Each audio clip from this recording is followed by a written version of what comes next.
South Asian TT association का आज मैंने शुभारंभ किया है और पहली बार ये हिमाचल प्रदेश में हो रहा है।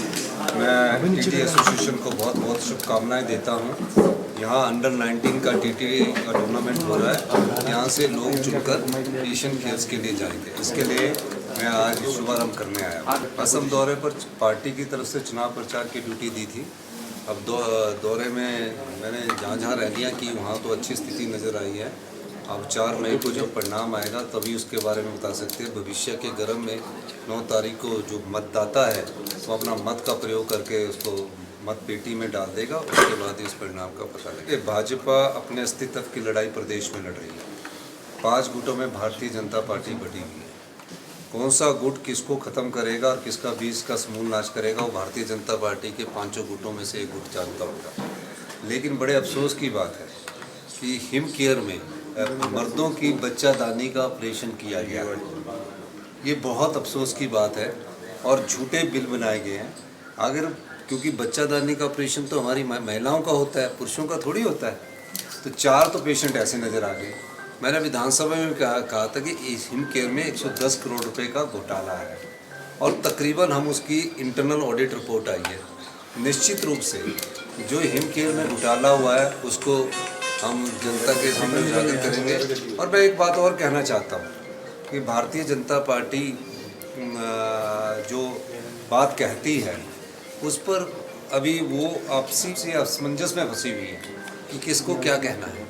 मैं एक चीज़ कहना चाहता हूँ कि वो बार बार उनके एक नेता बोलते हैं हिम केयर बंद की जा रही है। हम हिम केयर को बंद नहीं किए जा रहे हैं, हिम केयर में सुधार कर रहे हैं और हिम केयर को इंश्योरेंस के तहत भी लाने की हमारी सरकार की प्राथमिकता है। देखिए 31 मार्च से पहले जिनको सेवा विस्तार दे दिया गया है उसके बाद किसी भी व्यक्ति को ना तो सेवा विस्तार दिया जाएगा, ना रीएम्प्लॉयमेंट की जाएगी और किसी प्रकार का उनको दोबारा से रीइंस्टेट किया जाएगा। कहीं मेडिकल एजुकेशन में कहीं डॉक्टरों के एसोसिएट प्रोफेसर को भी हम नई नियुक्तियां दे रहे हैं। तो ये सब चीज़ें डॉक्टरों के जो मेडिकल कॉलेज है उसमें किया जा सकता है और कहीं भी नया सेवा विस्तार भविष्य में नहीं दिया जाएगा। किसी की कार्यप्रणाली बहुत अच्छी होगी कोई ऑफिसर्स की तो उसको दिया जाएगा। कल के आदेश 31 तारीख के है और जो ये चैनल चला रहे हैं उनको पहले जानकारी रहनी चाहिए कि वो 31 दिसंबर से के पहले के है।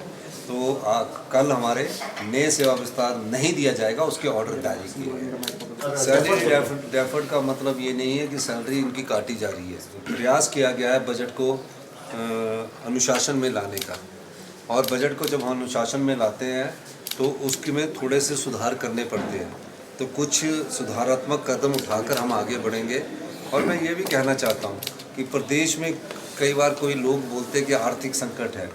हालांकि भारतीय जनता पार्टी ने हमारा जो रेवेन्यू डेफिसिट ग्रांट है वो 10,000 करोड़ रुपया काट दिया है और मैंने बजट जो रखा है वो 3,000 करोड़ कम करके रखा 3,900। इसका मतलब ये नहीं है कि हमारे में कोई हम आगे नहीं बढ़ेंगे।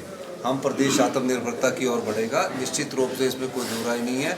और हमने जो फैसले किए हैं वो फैसलों से प्रदेश ने की नींव मजबूत हुई है और प्रदेश की आधार मजबूत हुआ है। महज फैसले राजनीतिक लाभ के लिए नहीं किए जाते, तो उस फैसलों का फ़ायदा हुआ है। और मैं ये कहना चाहता हूँ कि इन फैसलों से हमारे को प्रदेश की आर्थिकी को मजबूती मिलेगी और जो हमारे पैर रोकने की कोशिश जो केंद्र सरकार कर रही है आरडीजी बंद करके, वो हिमाचल के लोगों का अधिकार था, सरकारों का अधिकार नहीं है।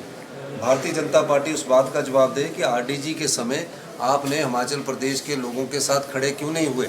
आरडीजी के समय आप शोर करते रहे, आप क्यों नहीं गए रेवेन्यू डेफिसिट ग्रांट के लिए हमारे साथ प्रधानमंत्री जी को मिलने के लिए, फाइनेंस मिनिस्टर को मिलने के लिए। और फाइनेंस मिनिस्टर को मिलने के बाद कौन सा ऐसा उन्होंने हमारे लिए आरडीजी के लिए कोई प्रयास किया? तो कोई नहीं, कोई शक्तियाँ कैबिनेट देती रहती है और उस पर रोक लगती रहती है। कोर्ट का दायित्व भी बनता ही है और उन्होंने रोक लगाई है। हमने तो 31 मई को पहले ही बोला है, विधानसभा के पटल पर बोला कि 31 मई को चुनाव होंगे। पर भारतीय जनता पार्टी हर जगह राजनीतिक लाभ के लिए कार्य करती है। पवन खेड़ा जी के बारे में इस प्रकार की बात करना बहुत दुर्भाग्य बात है। पवन खेड़ा जी राष्ट्रीय कांग्रेस पार्टी के प्रवक्ता है और जो उन्होंने बात की है कागजों को तथ्यों में रख के क्या बात की है और इस प्रकार का शब्दावली उनके खिलाफ नहीं प्रयोग की जानी चाहिए।